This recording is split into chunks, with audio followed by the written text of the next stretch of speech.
Naujausios ir operatyviausios žinios iš Druskininkų krašto. www.manodruskininkai.lt. Druskininkų savivaldybės meras Ričardas Malinauskas praėjusį penktadienį kurorto verslo bendruomenę pakvietė tradicinių pietų. Na, kaip jūs ir pasakėt, kad tai yra tradicinis ir nepamenu jau tiksliai netgi kelinti metai renkamės, tai mažiausiai būna vieną kartą, būtent tie mero pietus, o šiaip su verslininkais susitinkam žymiai dažniau, mažesnėje, didesnėje kompanijoje. Šiandien, kiek man teko girdėti, apie 120 žmonių, tai tikrai didelė mūsų verslo dalis, ar turbūt gal vos ne didesnioji verslo dalis, o susitikimai tiek, kad išgirstam vieni kitus dar kartą, pasitikrinam, ar dirbam tuos pačius darbus, tai, kurie buvo planuoti ir supažindinam vieni kitus su planais, su tom problemom, kokias žinom, gal išgirstam kažkurias ir naujas ir apie tuos būdus, kuriais galima spręsti vienus ar kitus iškilusius klausimus. Kažkaip visada rasdavom bendrą kalbą, tikiuosi, kad ir šis kartas bus neišimtis ir bendrą kalbą rasim ir ateityje. Gal yra keletas klausimų, kurie yra dabar šiandien ypač aktualūs tiek savivaldybei, tiek verslininkams kartu? Aktualūs klausimai tai turbūt yra būtent finansavimas įvairių projektų vykdymas. Galbūt šiandien pristatysim keletą projektų, kuriuos planuojame vykdyti ir raginame verslą per būtent PPP būdų įgyvendinti, tai yra privačios ir viešosios partnerystės būdu. Ir kaip visada esam atviri visiems pasiūlymams, o objektų, kaip jūs žinote, dar turime nuo labai didelių iki labai mažesnių, kaip ir sporto srityje, kaip ir maitinimo, apgyvendinimo srityje. Ir aš tikiuosi, kad šis būrys verslininkų tą informaciją paskleis žymiai plačiau, galbūt ir atsiras ar investitorių, ar kitaip dalyvaujančių projektuose. Prie bendro pietų stalo restorane muzikinėme klube Druskininkų kolonada atviram pokalbiui ir diskusijoms susirinko daugiau nei 100 Druskininkų savivaldybės teritorijoje sėkmingai dirbančių įvairiems verslo sektoriams atstovaujančių verslininkų. Šiemet savivaldybės mero kvietimu draugė su druskininkiečiais verslininkais pietavo ir jiems rūpimus klausimus atsakė Lietuvos Respublikos susisiekimo ministras Rimantas Sinkevičius. Tiesiog meras kvietė į taip, kaip jis pavadino tą renginį, verslo pietus, ir pabendrauti su verslininkais, politikais ir padiskutuoti apie ateitį druskininkų, kiek tai liečia infrastruktūrinius dalykus, kaipgi druskininkai atrodys vykdami, sakykime, šiuo atveju transporto plėtrą, vidaus transporto plėtrą, ekologinius projektus ir panašiai. Ir į ką turėtų, aš įsivaizduoju, kad meras nori suformuluoti tolesnės ateities druskininkų viziją ir naujam finansiniam periode, matyt, pradėti ją įgyvendinti.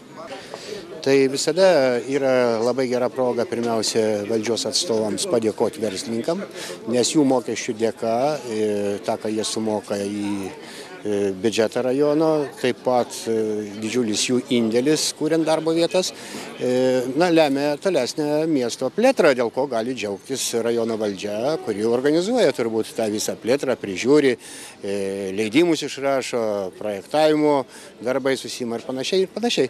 O šiaip tai visada yra gerai pasitart, kada šnekam apie bendruomenės ateitį.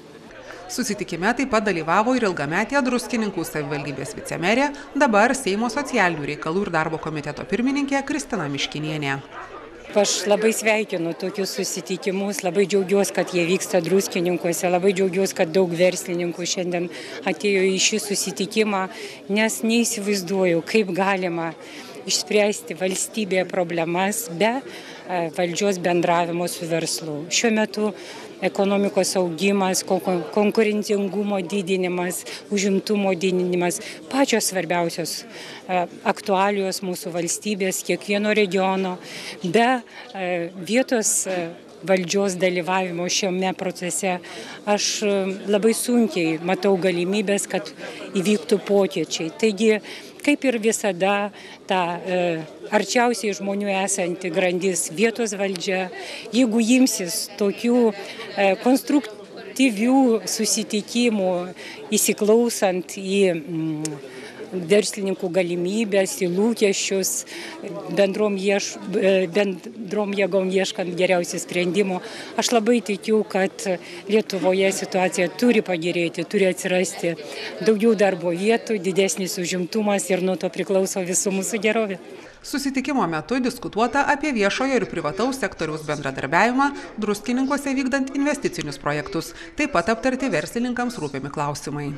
Manau, kad net nekyla abejonių, kad tokie susitikimai reikalingi ir kuo dažniau, tuo geriau, nes iš tikrųjų miestas yra gyvas, yra ko pasidalinti, yra ko pasidžiaugti, todėl tokie susitikimai yra iš tikrųjų be galo naudingi. Ir mums, ir, man atrodo, ir miestui, ir savivaldybei visiems. Aš manau, kad aš išgirsiu informacijos iš savivaldybės, gal ir mes kažką tai turėsim pasiūlyti. Žodžiu, manau, kad bus abipusiai naudingas susitikimas. Išklausai dar kartą savivaldybės vadovų planus ir perspektyvas, susitinki svarbiausiai su atvykstančiais svečiais, sužinai apie Lietuvos tokius strateginius projektus iš atvykstančių vadovų, ministerijų, ko laukti, ko tikėtis, ko planuoti. Ir aplamai, kada sulauki namuose svečių, tai yra labai malonu, įdomu ir visos temos įdomios ir šiaip. Džiugu, kad atvyksta į Druskininkus dar ir prieš kurorto šventę pasikalbėti Respublikos vadovai, ministerijų vadovai. Verslininkus į susitikimą padėjo suburti metų veiklos sukaktį mininčios asociacijos Druskininkų klubas prezidentė Vilma Žibūdienė. Jos žodžiais turime žinoti vieni kitų planus ir lūkesčius, todėl būtina bendrauti ir keistis informaciją. Neformalioje aplinkoje su meru Ričardu Malinausku ir Druskininkų savivaldybės mero pavaduotoju Linu Urmanavičiumi, administracijos direktorė Vilma Jurgelevičienė, jos pavaduotoja Violeta Grigorienė susirinkusieji aptarė aktualiausius vykdomus projektus, kurorto vystymosi perspektyvą, ekonominę ir socialinę Druskininkų situaciją bei tolimesnę kurorto vystymo strategiją. Verslininkai pasidalijo verslo aktualijomis ir gerąją praktinę patirtimį. Naujausios ir operatyviausios žinios iš Druskininkų krašto. www.manodruskininkai.lt